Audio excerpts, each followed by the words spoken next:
Bonsoir, bien-aimés dans le Seigneur.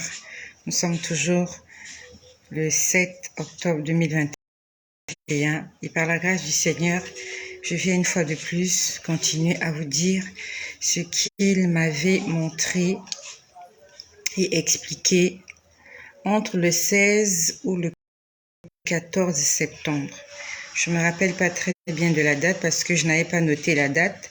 J'avais juste noté tout ce qu'il me montrait et tout ce que j'entendais. Je rappelle que ce jour-là, j'étais en train de prier entre 12h et 14h30 de l'après-midi quand le Seigneur m'a donné ce message. Et quand j'ai commencé ce message, si vous vous rappelez, c'était la semaine dernière, quand je vous ai dit que ça commençait, quand le Seigneur m'a dit, comme les chrétiens qui sont avec moi ne veulent pas apprendre, moi aussi, je vais fermer.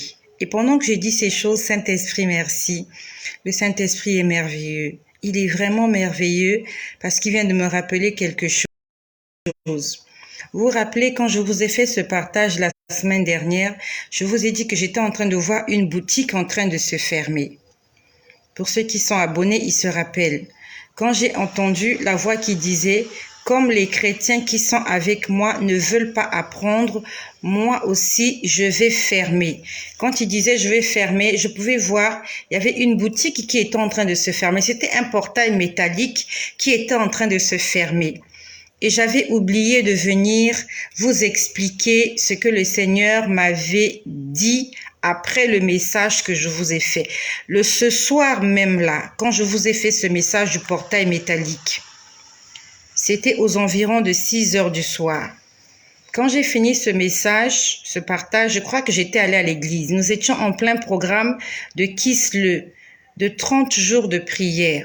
Je crois que non, je n'étais pas allée à l'église ce soir-là, j'étais rentrée droit à la maison. Quand j'étais rentrée droit à la maison, le Seigneur, pendant que j'étais à table ce soir-là, j'étais à table, je me rappelle comme si c'était hier. Pourquoi je me rappelle? Parce que le Saint-Esprit vient de me le rappeler.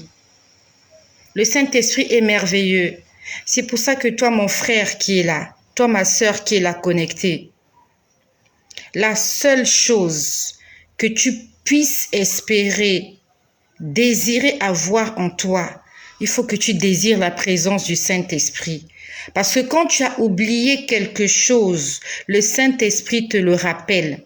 J'avais oublié de vous donner cette explication-là. Il vient de me le rappeler. Le Saint-Esprit est merveilleux. En fait, je sais pas comment je peux le dire, mais je suis témoin de la grandeur et de la manifestation du Saint-Esprit dans ma vie. Je le témoigne. Excusez-moi, je vais demander à quelqu'un, s'il te plaît, mets la clim, allume la clim, j'ai chaud. Allume la clim. Je peux te dire que je suis témoin de la manifestation du Saint-Esprit dans ma vie. Vous savez, il arrive des moments où vraiment, il faut désirer le Saint-Esprit. Je suis en train de parler en connaissance de cause. Sans le Saint-Esprit, je ne peux pas vous dire tout ce que je vous raconte là. De moi-même, je m'appelle Estelle. De moi-même, je n'ai aucune faculté. Je n'ai aucune capacité. Je ne peux rien faire de moi-même. Vous croyez que je reste des heures pour méditer ce que je viens vous dire? Non. Il me le donne gratuit. C'est gratuit, c'est free. Free. Comme mes soeurs, comme mes frères du Cameroun, ils disent c'est une joie. Hein? Ma sœur Léana, Teresa, au Cameroun, on dit c'est une joie. Et mes sœurs de la Côte d'Ivoire, on dit c'est cadeau, c'est versé. C'est-à-dire que quand tu laisses le Saint-Esprit guider ta vie, tu peux dormir sur tes deux oreilles. Tranquille, pépère. J'aimerais aussi parler aux élèves qui est là. Tu prépares un examen. Lis tes leçons, c'est bien. Par-dessus tout, demande que le Saint-Esprit puisse te remplir. Je sais ce que je te dis. Parce que quand tu seras dans la salle d'examen, même les leçons que tu avais oubliées,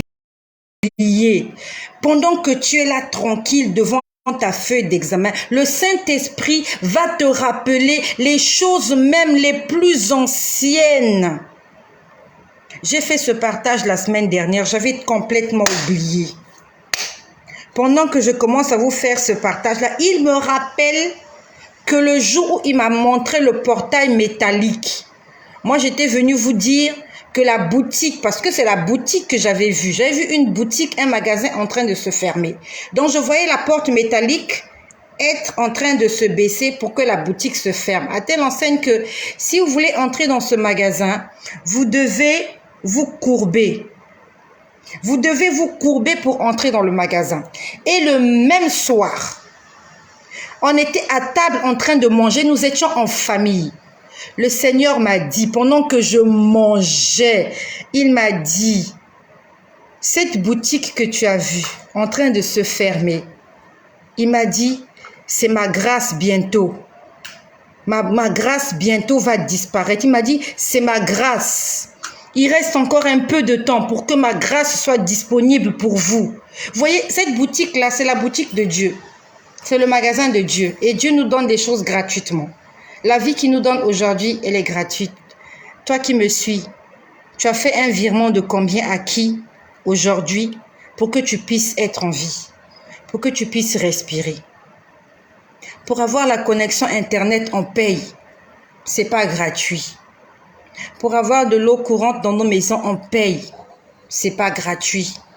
Pour avoir l'électricité, on paye. C'est pas gratuit. Pour avoir de la nourriture dans nos congélateurs, on paye. C'est pas gratuit. Pour avoir le chauffage, on paye. Pour avoir le gaz, on paye. Pour avoir le carburant, on paye. Le carburant dans nos voitures, c'est pas gratuit. Pour prendre le bus, l'autobus, le métro, le RER, le train, l'avion, je sais pas, les transports en commun, on paye. L'assurance maladie, on paye. Et même si tu es assuré par ta société où tu travailles, c'est parce que tu travailles. Donc ça veut dire que quelque part, tu t'investis. C'est parce que tu travailles à cet endroit que tu as la possibilité d'avoir une couverture médicale. Rien n'est gratuit sur la terre. Et si quelqu'un te donne quelque chose gratuitement, si c'est un homme, il faut faire attention. Parce qu'il va récupérer ça quelque part. Mais Dieu, quand il donne gratuitement. Il donne avec son cœur. C'est pourquoi je t'en suis. Il faut que nous puissions tous expérimenter. Il faut que nous puissions tous expérimenter la puissance du Saint-Esprit dans nos vies. Et moi qui te parle, j'expérimente la puissance du Saint-Esprit. Souvent, je m'apprête à sortir, j'ai oublié quelque chose. Il me dit, attention, tu as oublié d'éteindre la bouteille de gaz. Attention, tu as oublié d'éteindre le chauffe-eau. Attention. Une fois la semaine dernière, j'étais en train de rouler. J'étais en voiture. J'étais arrivée à un carrefour, je crois. Et il y avait une moto qui venait. Je n'avais pas vu ce monsieur-là. Vraiment, je ne l'avais pas vu. Je n'avais pas vu ce monsieur. Et en fait, devant lui, il y avait un véhicule. Le véhicule est passé et lui, il venait juste après le véhicule. Donc moi, honnêtement, il avait porté un habit sombre. Donc honnêtement, je ne sais pas comment j'ai fait pour ne pas le voir. Et je me suis engagée. Quand je me suis engagée, quelque chose m'a dit, freine. Je sais pas, quelque chose, je sais pas. En fait, non seulement quelque chose, mais mes pieds, c'est comme s'il y a quelqu'un qui dirigeait mes pieds. Alors que je m'engageais, j'avais le pied sur l'accélérateur. Je ne sais pas comment mon pied est allé sur le frein. Je ne sais pas comment l'expliquer. J'ai freiné indépendamment de ma volonté. Et quand j'ai freiné, ça se passe en une fraction de seconde. Hein, vous savez, en une seconde, il peut se passer, en fait, la vie de quelqu'un, en une seconde, il peut se passer, comment je peux dire ça? En une seconde, il peut se passer l'irrécupérable. C'est-à-dire que la catastrophe, le drame, en une seconde, le pire peut arriver. En une seconde. Je ne sais pas qu'est-ce qui m'a poussé à freiner. Je n'ai pas vu ce monsieur-là. Il était sur sa moto. J'ai vu le véhicule passer. Je n'ai pas vu le monsieur arriver parce qu'après le monsieur, il y avait pas de véhicule. Mais je peux te dire que Jésus-Christ est bon. Il est bon, Jésus. Combien de fois il nous a épargnés de la mort, il nous a éloignés des accidents. J'étais fautive parce que j'étais à un céder le passage. Je devais attendre, mais je n'avais pas vu ce monsieur. Je ne sais pas d'où il était, je ne sais pas d'où il était sorti, ce monsieur-là. Je ne sais pas d'où il était sorti. Quand je suis en train de m'engager, j'ai freiné. Et c'est quand je freine que je vois ce monsieur-là passer devant moi. C'est-à-dire que si je n'avais pas freiné, j'allais ramasser ce monsieur avec sa moto. Ma voiture allait se retrouver en fourrière. Et j'allais être là aujourd'hui en train de soigner quelqu'un à l'hôpital, en train de le nourrir. Alors que j'ai besoin de cet argent pour faire autre chose. Oh, Jésus-Christ est bon. Jésus est bon. J'allais non seulement réparer ma voiture, j'allais réparer sa moto, j'allais payer ses soins médicaux, j'allais le nourrir, j'allais peut-être aussi m'occuper de ses enfants parce qu'il allait me dire, oui madame, je suis infirme aujourd'hui à cause de vous, voilà, nous sommes au mois de septembre, les enfants doivent aller... Je te laisse imaginer comment j'allais être aujourd'hui déboussolée. Ça s'appelle des dépenses inutiles. Et qui provoque ça? C'est le diable, le malin. Tu as fait un programme, c'est la rentrée scolaire. Tu vas acheter les fournitures des enfants, tu vas faire ceci. Et voilà comment tu te retrouves là, tu as fait un accident. Toutes tes économies vont y passer. Il y a quelqu'un qui sera heureux, c'est le diable. Quelqu'un sera heureux que tu puisses hypothéquer tes économies. Ça sera tes ennemis. C'est pour ça que mon frère, ma sœur, aspirant à la présence du Saint-Esprit, dis-lui, je t'en prie, je sais que vous êtes nombreux qui êtes là.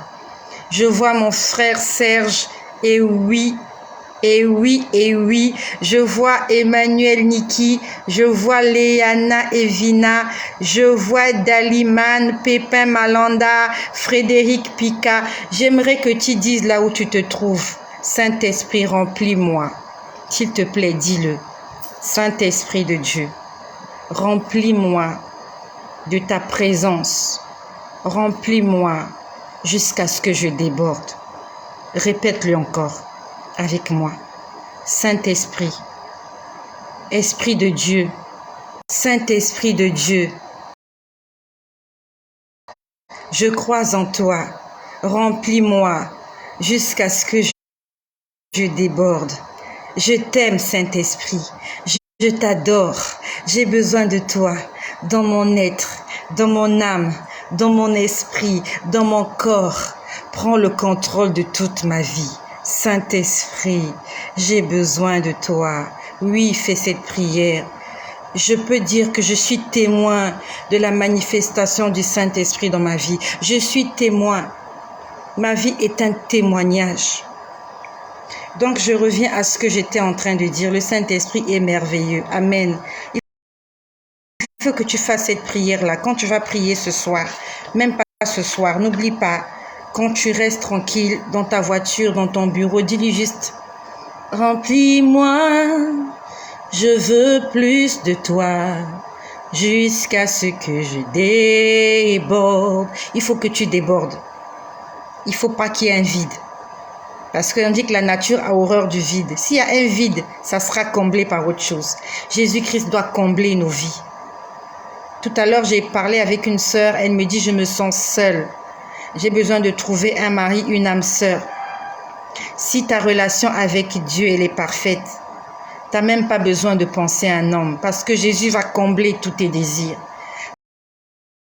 Parce qu'un homme peut te décevoir. Un ami peut te décevoir. Tes parents peuvent te décevoir. Même ton frère jumeau, ta sœur jumelle peut te décevoir. Mais Jésus, c'est l'ami fidèle par excellence. Quand tu l'as dans ta vie, tu n'as pas de problème. Même quand les hommes te déçoivent. Quand Jésus est là, tu restes fort. Donc j'envoie un message à cette sœur-là. Elle m'a dit, ma sœur, je me sens seule. J'ai besoin d'un homme dans ma vie. J'ai besoin d'aimer. Non, tu n'as pas besoin d'aimer, tu as besoin qu'on t'aime. Parce que tu n'as pas assez d'amour à donner à qui que ce soit. Tu as besoin qu'on t'aime. Et la personne qui veut t'aimer et qui peut t'aimer, c'est Jésus. Quand tu as Jésus dans ta vie, même si tu n'as pas un homme, même si tu n'as pas un mari, même si on ne te fait pas la cour en chemin, tu dis juste, Jésus mon meilleur ami, Jésus mon meilleur ami, tu es Emmanuel, Emmanuel mon ami, Emmanuel mon ami, mon ami. Hey. Tu chantes juste que Jésus-Christ est ton ami. Je te prie, je te veux, je te cherche, roi de mon cœur, Emmanuel,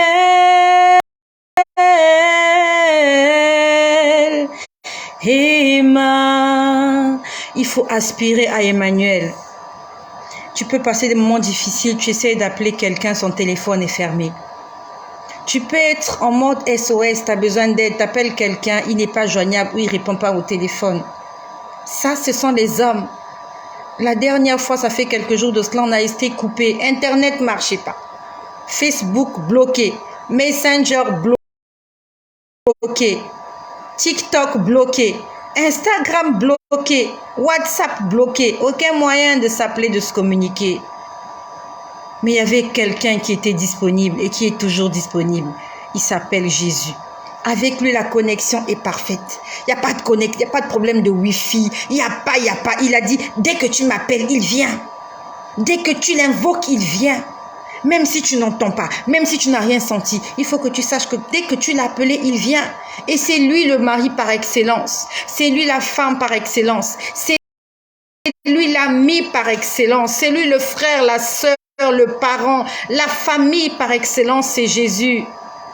Parce qu'il ne ment jamais, il ne déçoit pas. Jésus ne peut pas te décevoir. Le problème, c'est que si tu lui as demandé quelque chose, peut-être que le temps pour te donner cette chose n'est pas encore arrivé. Peut-être que tu n'es pas encore assez mature. Ou même peut-être que la chose que tu as demandée, il ne va pas te la donner parce que ça ne correspond pas à la destinée qu'il a tracée pour toi. C'est ça. Le problème, c'est que quand tu as demandé quelque chose à Dieu, soit c'est oui, mais ce n'est pas encore le temps, soit c'est non, c'est tout. Soit c'est oui, il te le donne tout de suite ou il te dit oui plus tard.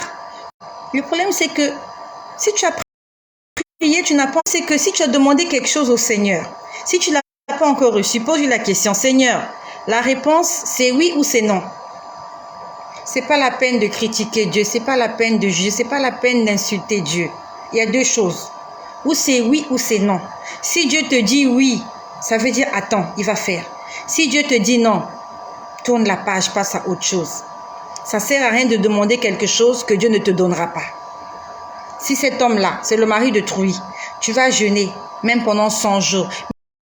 Même toute une année, tu peux jeûner, tu peux perdre au moins 150 kilos.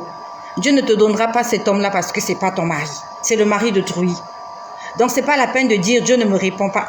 Peut-être que tu n'es pas dans la voie qu'il a tracée pour toi. Tu n'es pas dans sa volonté parfaite. C'est ça le problème. C'est pour ça que nous les chrétiens, souvent nous perdons du temps comme ça. On est en train de demander quelque chose que Dieu ne nous donnera pas parce qu'il n'a pas prévu ça pour nous. Tu es en train de prier et tu veux aller en Occident, tu veux partir travailler en Europe. Qui t'a dit que ton avenir c'est en Europe? Peut-être que Dieu a dit que tu vas réussir en Afrique là où tu es. Tu es en train de prier, non Seigneur, moi il me faut un homme riche. Peut-être que l'homme riche là, c'est celui qui va te tuer, il va te vendre aux enchères. Demande au Seigneur, je suis dans ta volonté, oui ou non? S'il te dit oui, continue.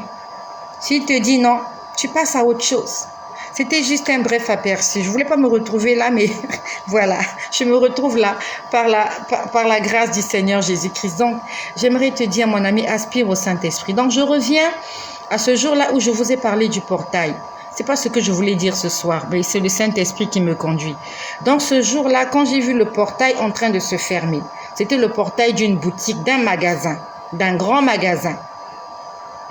Quand je suis rentrée à la maison, j'ai fait à manger. Nous étions à table en train de manger. Le Seigneur m'a dit, ce portail métallique qui est en train de se fermer, c'est ma grâce bientôt qui sera plus accessible. Bientôt, le temps de la grâce sera fini. Le temps de la grâce, c'est depuis que Jésus-Christ est venu. Ça fait plus de 2000 ans qu'il a été sur cette terre et qu'il est mort.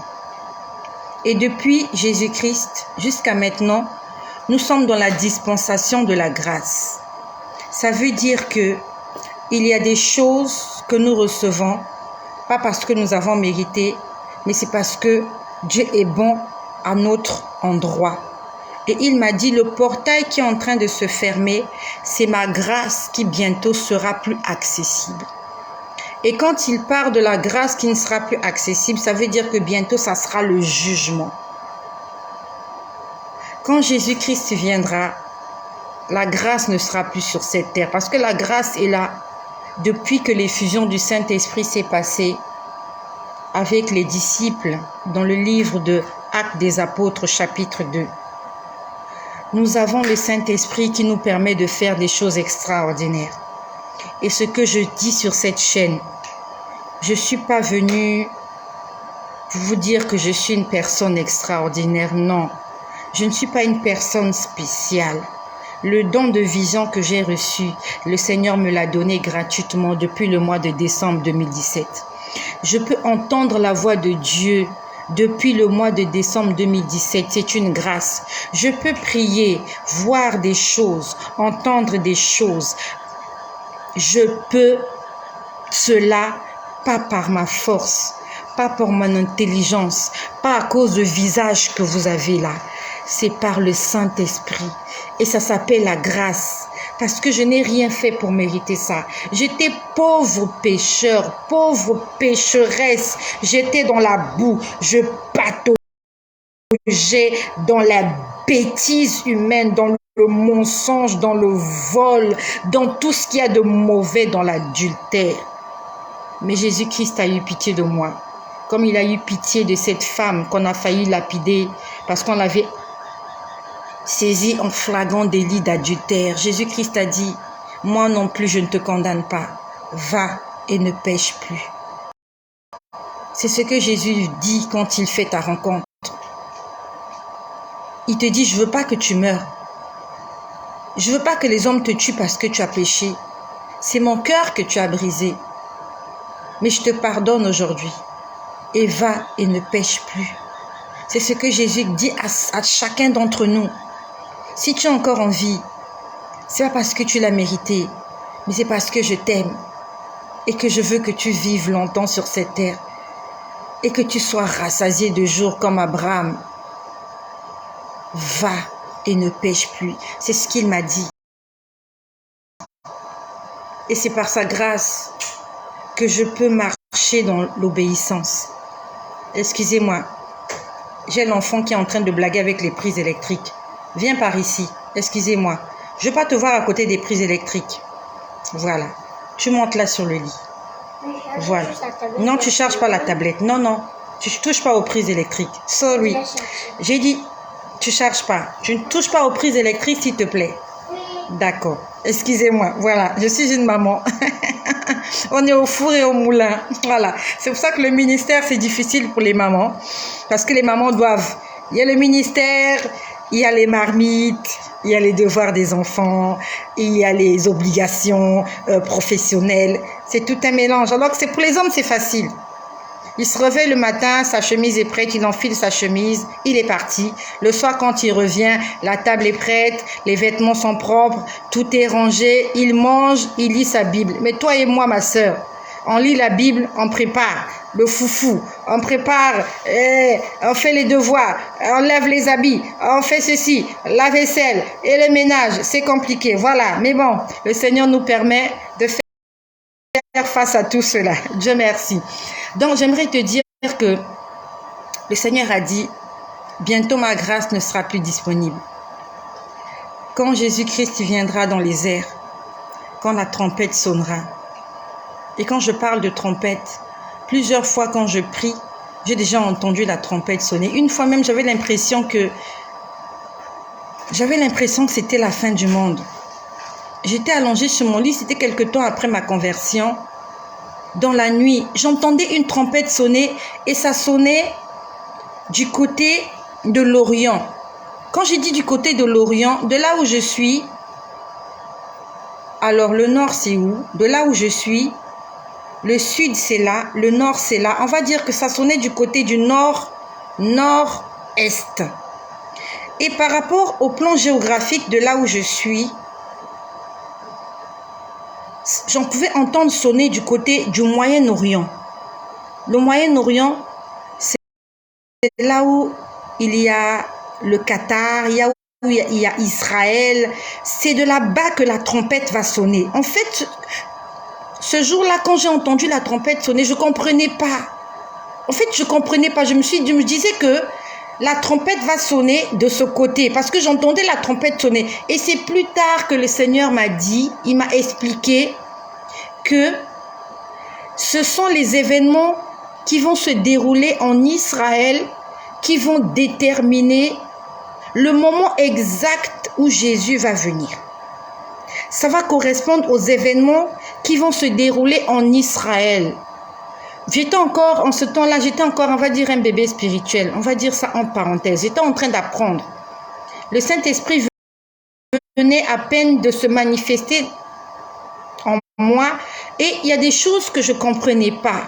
Donc moi, je me disais que la trompette va sonner de ce côté. On va dire de ce côté-là parce que mon lit est là. Et j'entendais la trompette sonner du côté de ma droite. Donc moi, je me disais que les anges vont venir du côté droit. Mais ça, après, le Seigneur m'a dit non. En fait, ce sont les événements qui vont se dérouler en Israël. Israël, c'est la terre promise. Ce sont les événements qui se déroulent. En fait, c'est comme pour dire que Israël, c'est notre horloge. Israël, c'est notre horloge. Quand nous faisons attention, en fait, quand nous allons sur les réseaux sociaux, il faut que nous puissions suivre les événements qui se passent en Israël. Ce sont les événements qui vont se passer en Israël qui vont tout déclencher. C'est ce que le Seigneur m'a dit. Je ne suis pas très télévision. J'écoute juste les informations. Donc, je ne sais pas actuellement qu'est-ce qui se passe en Israël. Je ne sais pas. Mais le Seigneur m'a dit Israël. Je sais qu'il y a un temple qui va être construit en Israël. Je ne sais pas si c'est cette année ou l'année dernière. Le Seigneur m'a montré que à la place où doit être le temple de Dieu, il y a quelque chose qui est là. Et le haut de cette chose-là, c'est une boule dorée. Et je pouvais voir cette boule dorée être détruite. C'est un grand bâtiment et le haut de ce bâtiment, c'est une grosse boule dorée. J'ai jamais été en Israël. Mais le Seigneur m'a montré que ce grand bâtiment qu'on a construit, là où doit être le temple de Jérusalem, il sera détruit. Et quand il sera détruit, il y a un autre temple qui sera construit. C'est ce que Jésus-Christ m'a dit. Et il m'a même montré ce temple-là. Nous ne sommes pas là pour parler de la fin des temps. C'était juste un bref aperçu des choses que Dieu m'a montrées. Et il m'a dit que ça va se passer très bientôt. Et il m'a dit que quand ces choses vont se passer, moi, je serai toujours en vie. C'est ce qu'il m'a dit, c'est la promesse qu'il m'a faite. Il m'a dit, je me rappelle bien, je ne peux jamais oublier ce jour-là. C'était un samedi. Il était, je crois, 2 heures du matin. J'étais en train de repasser un vêtement que je devais porter le lendemain dimanche. Parce que Dieu m'avait demandé d'aller dans une église pour aller dire là. Je me rappelle comme si c'était hier. J'étais en train de repasser une robe bustier couleur noire avec un par-dessus de couleur vert. Et pendant que je repassais, j'ai entendu quelqu'un me parler derrière, là, de mon côté droit. Il y a quelqu'un qui a chuchoté à mon oreille pendant que j'étais en train de repasser. Il m'a dit, si tu restes obéissante. Et quand je dis ces choses, j'ai la chair de poule. J'ai la chair de poule quand je dis ça. Oh Saint-Esprit, oh Saint-Esprit, là où tu m'écoutes, donne ta vie à Jésus. Accroche-toi à Jésus. Accroche-toi, accroche-toi, accroche-toi.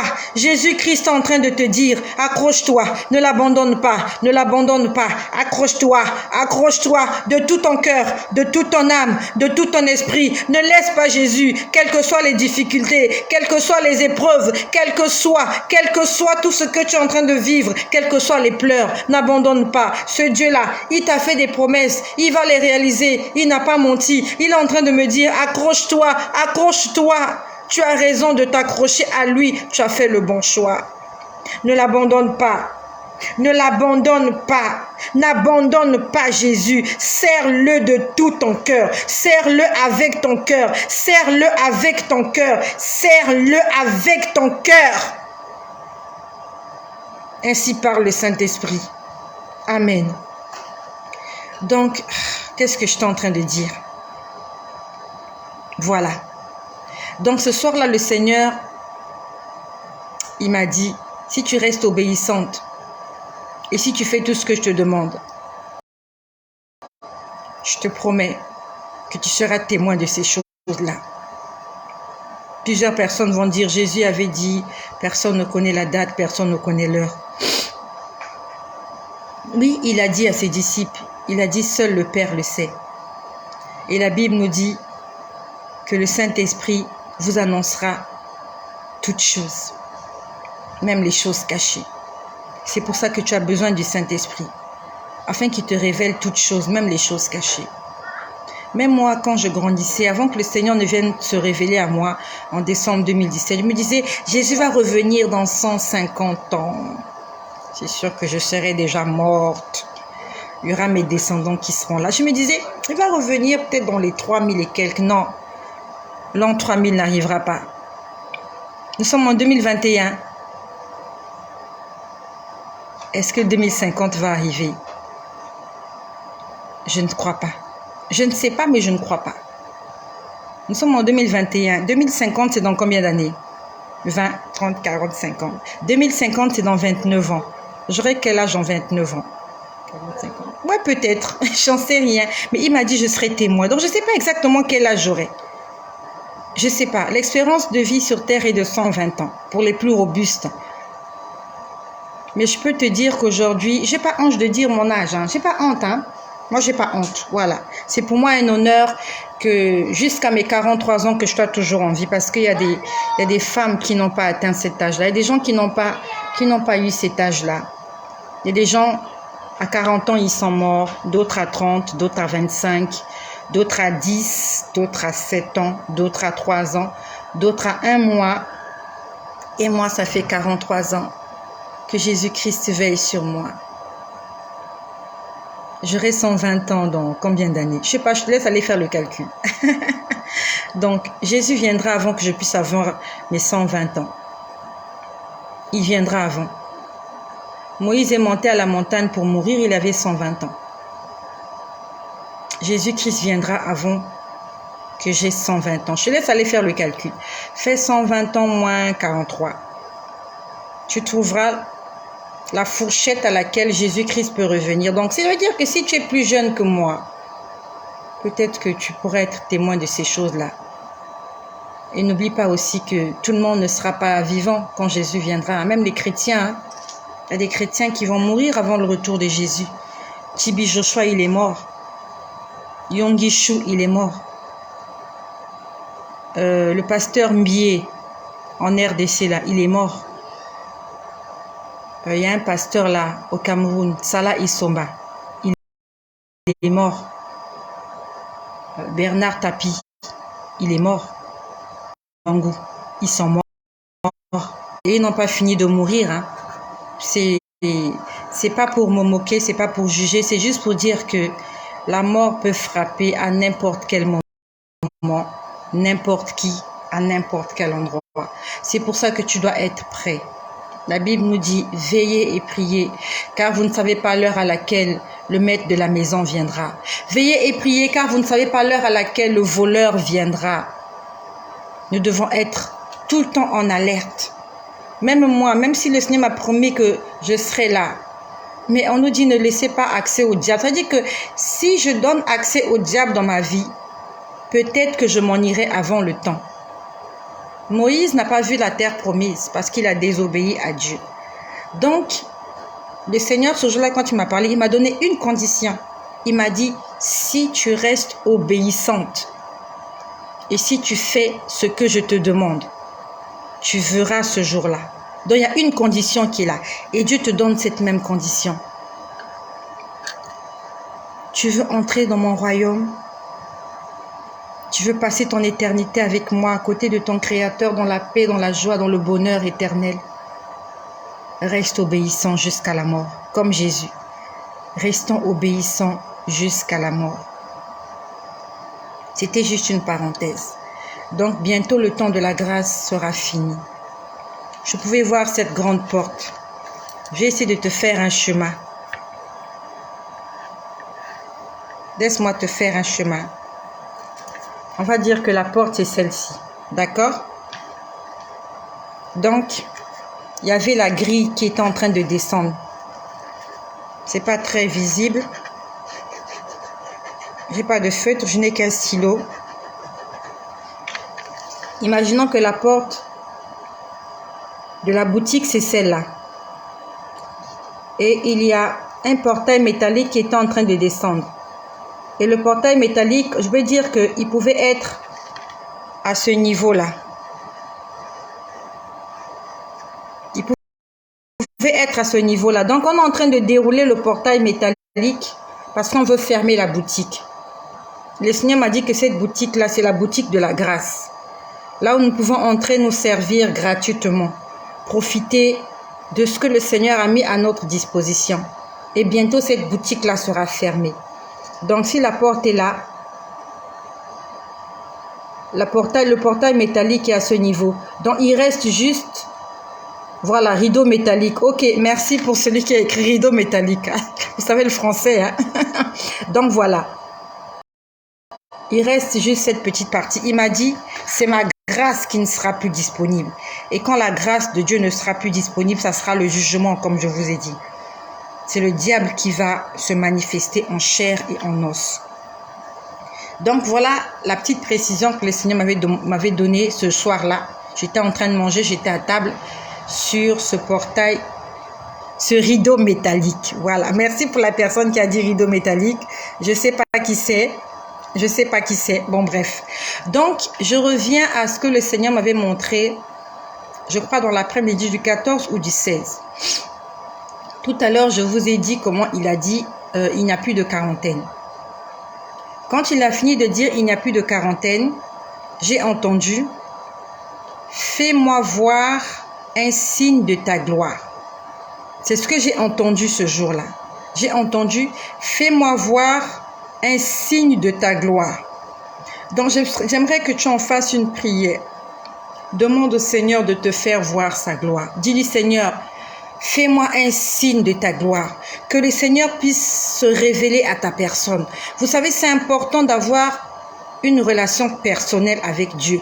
Quand tu as une relation personnelle avec Dieu, tu connais le Dieu que tu sers. C'est vraiment sans prétention, mais je te parle de moi. J'ai une relation avec Dieu. Et même si quelqu'un vient me raconter des bêtises, je sais que j'ai un Dieu. Et je sais que lorsque je serai calme, il va me parler. Je sais que lorsque je vais lui demander quelque chose, quand je suis à genoux au bord de mon lit, il va se révéler à moi. Parce que j'ai une relation personnelle avec lui. Si tu n'as pas une relation personnelle avec Dieu, il y a certaines choses que tu ne pourras pas comprendre. Quelqu'un va venir chez toi pour te chamailler, tu vas t'enflammer, tu vas commencer à te bagarrer. Parce que tu ne sais pas ce que tu fais. Parce que tu n'es pas contrôlé par l'Esprit de Dieu. Mais quand tu as une relation personnelle avec Dieu, tu sais que quand je vais poser cet acte-là, le Seigneur va me réprimander. Il faut avoir une relation personnelle avec Dieu et il faut que tu la désires. Le premier à avoir désiré voir la gloire de Dieu, c'était Moïse. Il a dit, Seigneur, fais-moi voir ta gloire. Et Dieu lui a dit, aucun homme ne peut me voir et rester en vie. Et Dieu lui a dit, mets-toi dans le creux du rocher, quand je passerai, tu me verras de dos. Et aujourd'hui, Dieu ne veut pas te montrer son dos. Dieu veut te parler face à face, face to face.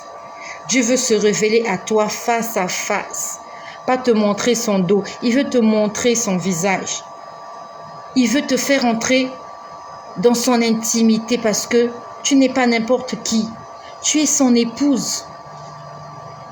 Entre l'épouse et l'époux, il n'y a pas de secret. Tout est dévoilé, tout est à nu. L'épouse connaît les qualités et les défauts de son époux.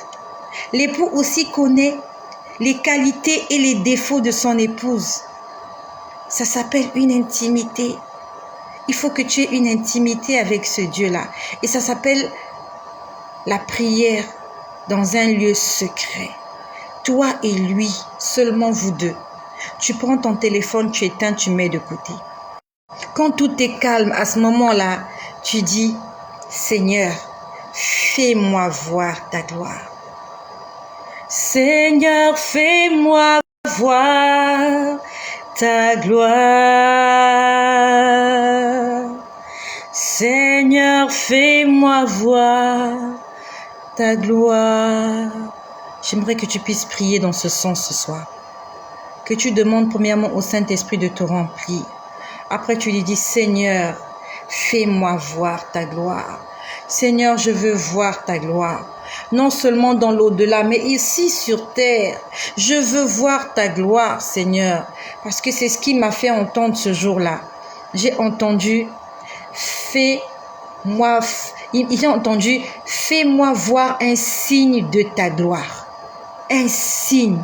Aussi petit soit-il ce signe, on a besoin de voir ce signe pour être rassuré de la présence de Dieu.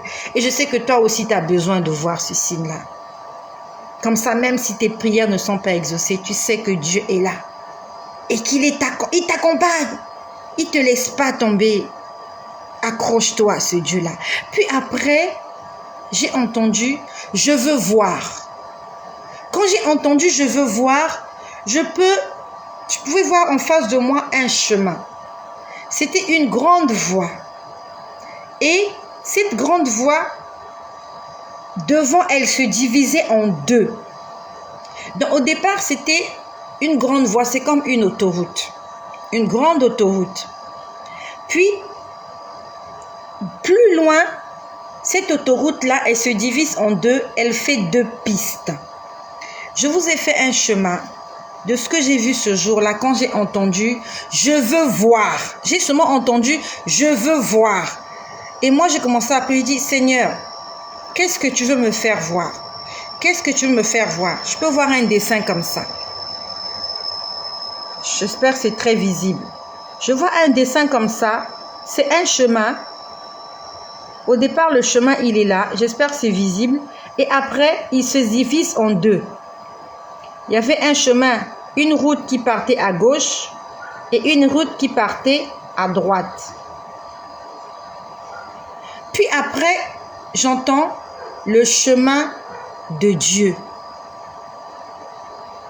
Donc ce que je vous dis là, quand j'entendais, j'écrivais. Je prie, je prie, je prie. J'entends un mot, j'écris. Je prie, je prie, je prie. Je vois une image, j'écris. Ça veut dire que ça m'a pris du temps. Ça m'a pris du temps pour entendre toutes ces choses-là. C'est juste pour te dire que peut-être que Dieu veut que tu pries plus longtemps pour que tu entendes sa voix. C'est vrai, il arrive des moments où je prie 5 minutes, je vois quelque chose. Mais il y a des moments où je prie 5 minutes, je ne vois rien. Il faut que je prie encore et encore. Je vois les choses défiler, défiler, défiler. Change ta façon de prier.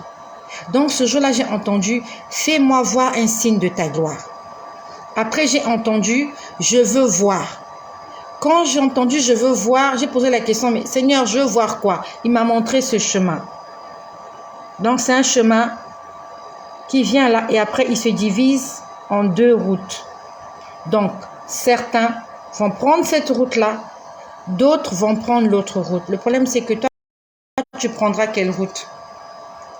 Parce qu'après que j'ai vu ce dessin, j'ai entendu le chemin de Dieu. J'aimerais encore que tu en fasses une prière. Dis-lui, Seigneur, montre-moi le chemin qui conduit à Dieu. Même si toi qui m'écoutes, tu n'aimes pas entendre ce qui se passe ici parce qu'on parle de Jésus. Peut-être que tu ne crois pas en Jésus, tu n'es pas chrétien. Tu es, je ne sais pas quoi tu es. C'est aussi pour toi. Arrête de faire d'abord des mauvais commentaires. Arrête de signaler que cette vidéo est dangereuse. On est en train de parler du salut. On est en train de parler de la vie éternelle. On est en train de parler de la vie après la mort. On est en train de parler de la fin des temps. Qui que tu sois, je ne sais pas en qui tu crois. Je veux juste que tu dises, Seigneur, montre-moi le chemin qui conduit vers Dieu.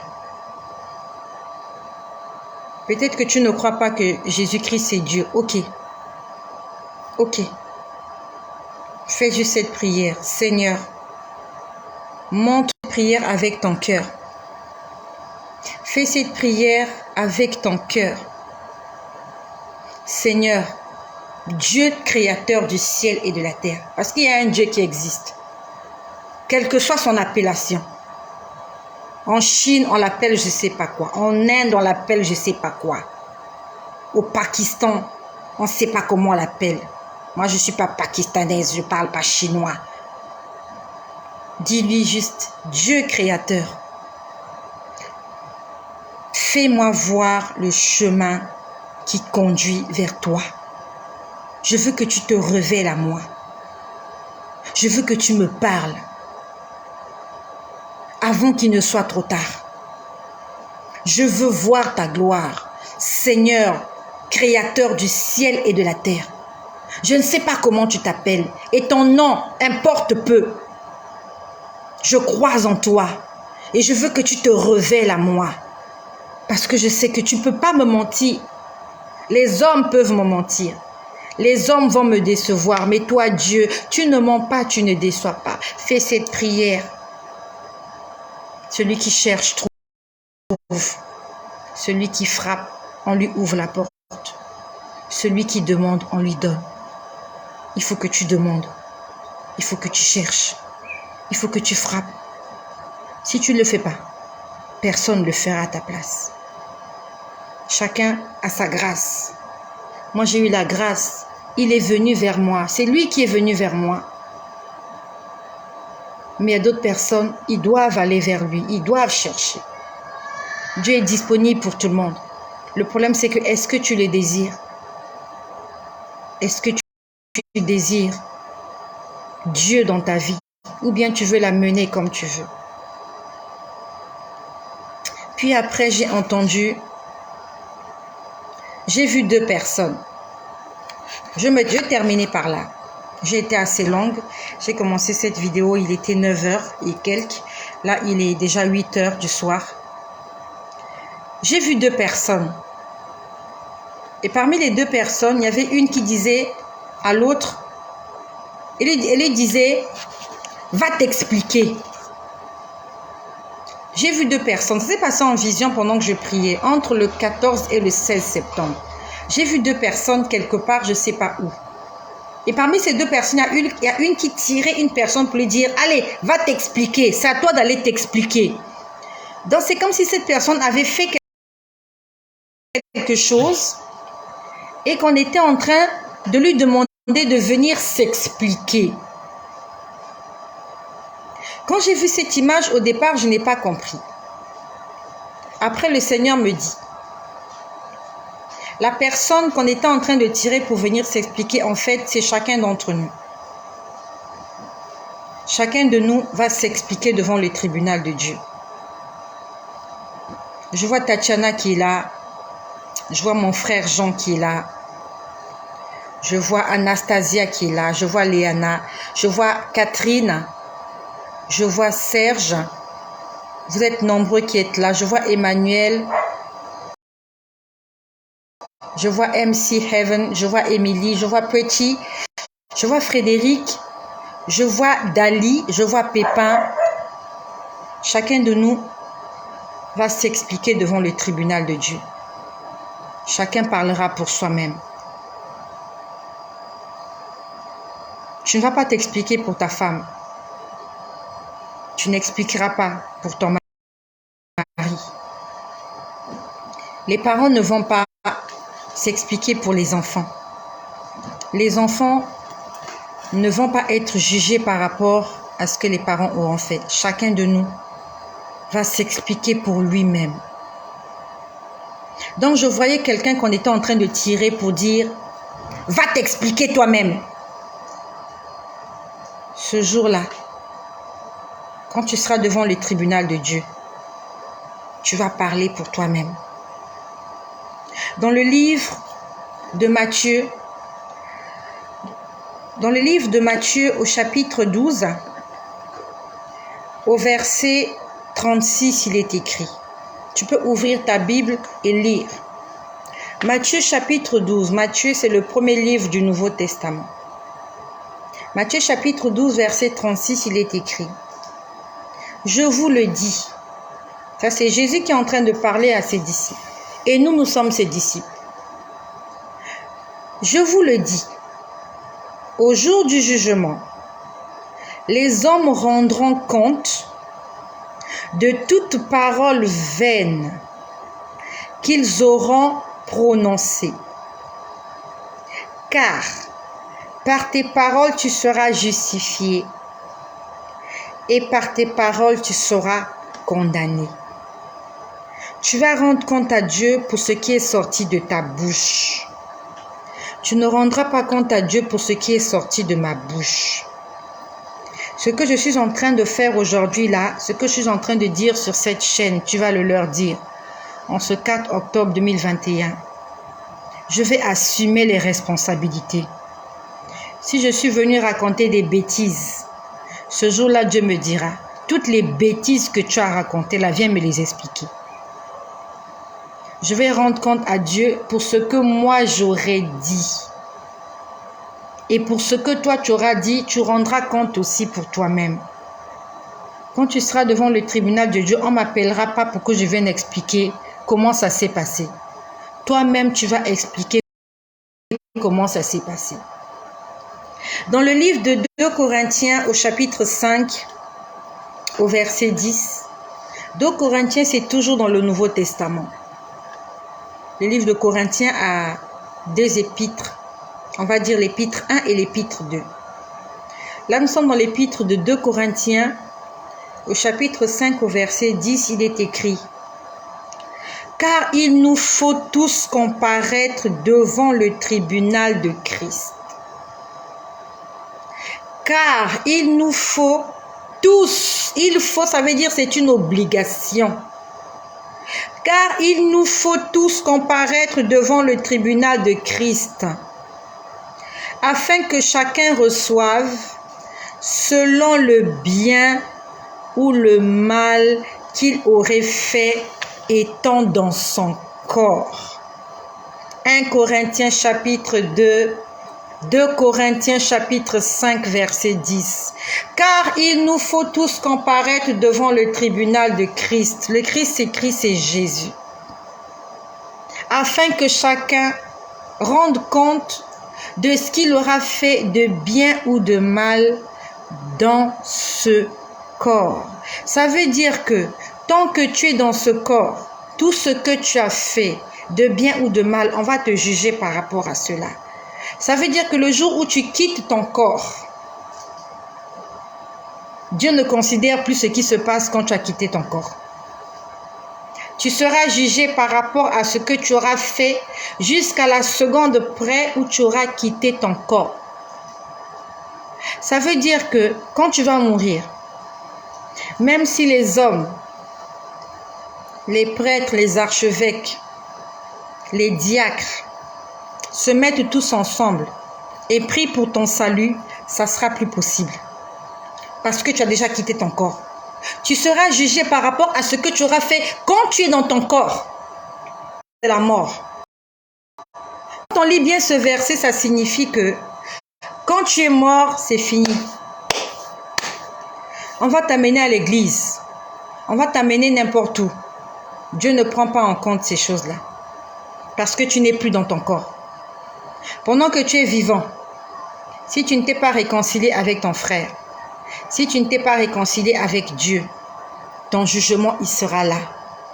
Tu vas être jugé. La Bible nous dit, à moins que tu ne crois pas en la Bible, ici on parle de la Bible. Je vous dis ces choses à la lumière de la parole de Dieu parce que les gens nous ont trop trompés. On nous a parlé de réincarnation. Tu vas mourir, tu vas revenir. Si tu étais en Afrique, tu vas revenir, tu vas naître en Chine, dans le ventre d'une Chinoise. Après, tu vas revenir, tu vas te retrouver aux États-Unis. La Bible nous dit que le père du mensonge, c'est le diable, car il ment dès le commencement. Satan est menteur. Et il te dit toutes ces choses-là, en fait, c'est juste pour te dire, vis dans le péché, il n'y a pas de problème. Tu peux vivre comme tu veux. Commets les crimes. Même si on te tue en Europe, ton âme va se retrouver en Afrique, dans le ventre d'une Africaine. Fais ce que tu veux. Fais des sacrifices. Tue des gens. Fais des braquages. Viole des petites filles. Quand ils vont te mettre en prison, ils vont te condamner à mort par une injection. Je ne sais pas comment ça va se passer. Tu vas mourir. Ton âme va se retrouver en Moyen-Orient. Tu vas naître comme un juif. Mensonge. La Bible nous dit, dans le livre de Hébreux, nous sommes dans le livre de Hébreux. Hébreux au chapitre, je vais me rappeler le chapitre là, je crois que c'est le chapitre 5. Hébreux 9. Je crois que c'est Hébreux 9. Hébreux 9 au verset 27. Tu peux le lire dans ta Bible, à moins que ta Bible n'ait pas le livre de Hébreux. Hébreux, c'est toujours le Nouveau Testament. Hébreux chapitre 9, verset 27. Il est écrit ceci. Il est réservé aux hommes de mourir une seule fois. Après quoi vient le jugement. Qu'est-ce que ce verset dit? Il est réservé aux hommes de mourir une fois. Tu n'as qu'un joker. Tu n'as qu'une carte. Tu n'as qu'une vie. Après cette vie-là, c'est fini. Tu ne vivras qu'une seule fois. Et tu ne mourras qu'une seule fois. Et quand tu meurs, tu comparais devant le tribunal du Seigneur, conformément à 1 Corinthiens chapitre 5 verset 10, afin d'être jugé devant le tribunal de Christ, pour tout ce que tu auras fait de bon ou de mauvais quand tu seras dans ton corps terrestre. Conformément à Matthieu chapitre 12 verset 36, par tes paroles tu seras justifié, par tes paroles tu seras condamné. Jésus-Christ a dit, ce n'est pas ce qui entre dans l'homme qui le souille, mais ce qui sort de toi. Tes pensées, tes paroles, tes gestes, tes attitudes, ton comportement, toutes ces choses vont soit te condamner, soit vont te justifier. Ne t'imagine pas que tu vas échapper au tribunal de Dieu, que tu vas vivre ta vie, tu vas blesser le cœur des gens, tu vas faire souffrir des familles et quand tu vas mourir, tu vas te retrouver quelque part à Dubaï, tu vas naître dans la famille du prince de Dubaï et que tu vas... Non, non. Tu as vécu ta vie. Quand tu es mort, c'est fini pour toi. Si la réincarnation existait, pourquoi donc Jésus serait-il venu mourir à la croix pour nous annoncer la vie éternelle? À quoi serait servi qu'il nous annonce une vie dans le paradis si le paradis n'existe pas? Si nous sommes là en train de faire la routine, tu nais en 2000, 2028 tu reviens, 2032 tu reviens, 2058 tu reviens, 3600 tu reviens, 4028 tu reviens. À quoi ça sert qu'on nous parle de paradis? Puisque nous allons tourner en rond, nous allons tourner, on doit être là, les mêmes personnes qui vont, qui reviennent. À quoi? Donc, ne nous laissons pas tromper. ma copine, mon copain, papa, maman, mon frère, ma soeur. Le Seigneur a dit, je veux voir le chemin. Demande à Dieu de te montrer le chemin. La théorie de la réincarnation, ce sont les hommes qui ont dit ça, ce sont les scientifiques. Si toi et moi, nous croyons en la Bible, qu'est-ce que la Bible nous dit là-dessus? Tu as entendu que dans la Bible, quelqu'un est mort, s'est réveillé. Dans la Bible, on nous parle de la résurrection. Lazare a été ressuscité. Mais plus tard, Lazare est mort. Jésus aussi est mort. Il est ressuscité 3 jours plus tard. Il est monté au ciel. Plusieurs personnes me parleront de l'histoire d'Élie. Parce qu'une fois, quelqu'un me l'a parlé. Et cette personne, c'est quelqu'un qui m'est très proche, c'est ma mère. Elle me dit que Élie n'était pas mort. Oui, Élie n'était pas mort, il était monté au ciel. Et lorsque Jean-Baptiste vient, la Bible nous annonce que Jean-Baptiste, c'était aussi Élie. Mais Élie n'est pas mort. Élie n'était pas mort. Il est monté vivant au ciel. Là, on est en train de parler de la mort. La réincarnation signifie tu es mort et tu reviens. Élie n'est pas mort. Élie est allé vivant au ciel, comme Enoch. Ils sont montés vivants au ciel. Et quand on parle de Jean-Baptiste, on nous dit que il travaillait avec l'esprit d'Élie. On n'a pas dit que il travaillait avec la chair ou l'âme d'Élie. L'esprit, c'est différent. L'esprit, c'est comme l'onction. Lorsqu'on parle de l'esprit de Dieu peut être sur moi, il peut être aussi sur toi. On parle de l'esprit, on parle de l'onction, on parle d'un ministère. C'est comme si tu tends la perche à quelqu'un.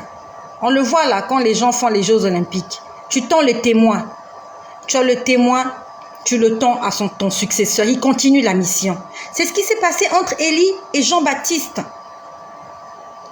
Élie a tendu le témoin à Jean pour qu'il travaille avec l'esprit de Élie. Ça ne s'appelle pas la réincarnation. Non, c'est une histoire d'esprit. Est-ce qu'ils avaient le même visage? J'en sais rien. Mais on dit qu'ils s'habillaient pareillement. Mais c'est normal parce qu'il y a l'esprit qui est en train d'agir. Quand l'esprit de Dieu est en toi, lorsqu'on te voit, on sait que tu as l'esprit de Dieu. Une chrétienne, elle se reconnaît. Un chrétien se reconnaît. Quel que soit son habillement, quelle que soit son attitude. On reconnaît un chrétien parce qu'on dit, il y a l'esprit de Dieu en cette femme-là. Il y a quelque chose de Dieu en elle. Qu'importe ton physique, la couleur de ta peau, ta situation sociale, quand l'esprit de Dieu est en toi, ça se reconnaît. Les chrétiens peuvent facilement se reconnaître. C'est comme les moines. Si tu vois un moine en chemin, tu sais que c'est un moine. Lorsque tu vois un arabe, tu sais que c'est un arabe. Un chrétien, quand tu le vois, tu dois le reconnaître parce qu'il y a un esprit qui agit en lui. Et c'est cet esprit-là qui était en Élie, qui est venu se manifester dans Jean-Baptiste. On va dire que c'est la mission qui a continué parce qu'Élie n'a pas terminé sa mission. Hein. Allez lire l'histoire. Ce n'était pas prévu qu'il meure comme ça. C'est de lui-même, Seigneur, Jézabel, elle veut me tuer, elle veut ceci, Seigneur, Seigneur, Seigneur. Le Seigneur lui a dit, ok, tends le témoin à Élisée parce que moi je vais t'enlever. À la base, il devait aller jusqu'au bout de sa mission. Mais le Seigneur lui a dit, tends le témoin à Élisée. Il n'avait pas terminé sa mission. Et il est venu la terminer avec Jean-Baptiste. Et nous savons comment il a terminé sa mission quand il est venu avec Jean-Baptiste. Je ne suis pas venu faire des polémiques. Je suis venu juste éclaircir nos frères et nos sœurs que la réincarnation n'existe pas. Non. Ce qui existe, c'est la nouvelle naissance. Tu étais une ancienne personne. Tu as rencontré le Seigneur comme Saul de Tarse sur le chemin de Damas. Tu deviens une nouvelle personne. La dernière fois, je vous ai dit, le Seigneur m'a parlé de Paul. Il m'a dit, soyez comme Paul. Au départ, il appelait Saul de Tarse. Mais quand il a rencontré le Seigneur, il a changé de nom. Il est devenu Paul, disciple, apôtre de Jésus-Christ. C'est la mission que Dieu donne à chacun d'entre nous. Voilà ce que j'avais à vous dire aujourd'hui. Je te demande juste de t'accrocher à Dieu. La fin du monde, c'est pas ce soir. Tu as encore l'occasion de te réconcilier avec ton Créateur avant qu'il ne soit trop tard. J'ai beaucoup parlé aujourd'hui, ça fait plus d'1 heure que je parle. Je vais m'arrêter par là. Merci de ce que tu vas partager ce message à quelqu'un qui, comme toi aussi, s'est laissé tromper par cette histoire de réincarnation et qui est en train de mener sa vie en espérant que lorsqu'il va mourir, il va se retrouver aux États-Unis, qui sera le fils de je sais pas moi, de Barack Obama, qui sera, je sais pas moi, je sais pas, que dans une vie future, il sera une grande star, c'est du mensonge tout ça. Parce que le diable veut te cacher la vérité. Parce que c'est dans son intérêt de cacher la vérité pour que toi tu continues à marcher dans l'obscurité. Mon peuple meurt parce qu'il lui manque la connaissance. Aujourd'hui, le Seigneur nous permet de connaître les choses cachées. Après la mort, c'est le jugement.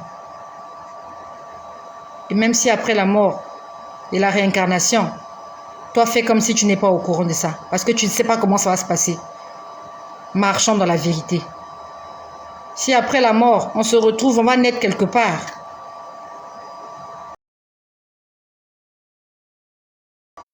Mais que tu ne sois pas surpris. Faut pas que tu te retrouves là, que tu dises, ah mais on m'avait dit que j'allais encore naître. Mais trop tard. Là tu dis, oh mon Dieu, j'aurais dû faire la paix avec Dieu avant de quitter la terre. J'aurais dû. Si je savais. Aujourd'hui, tu as encore l'occasion de tout changer pour que tu ne dises pas si je savais, que tu conjugues pas ce verbe-là. Si je savais, si tu savais, si nous savions, si il savait, si il, si nous, si il, non. Conjugue le verbe je me prépare. Je me prépare, tu te prépares, nous nous préparons, ainsi de suite. Préparons-nous, car l'épouse se prépare pour la rencontre de son maître, de son roi et de son époux. Merci de partager cette vidéo, s'il te plaît. Sois un évangéliste pour la gloire de Jésus-Christ, afin que des âmes soient sauvées, afin que des personnes soient bénies, soient édifiées et soient fortifiées par toi. Que le nom de Jésus-Christ, notre Seigneur et notre Dieu, qui revient très bientôt, soit glorifié.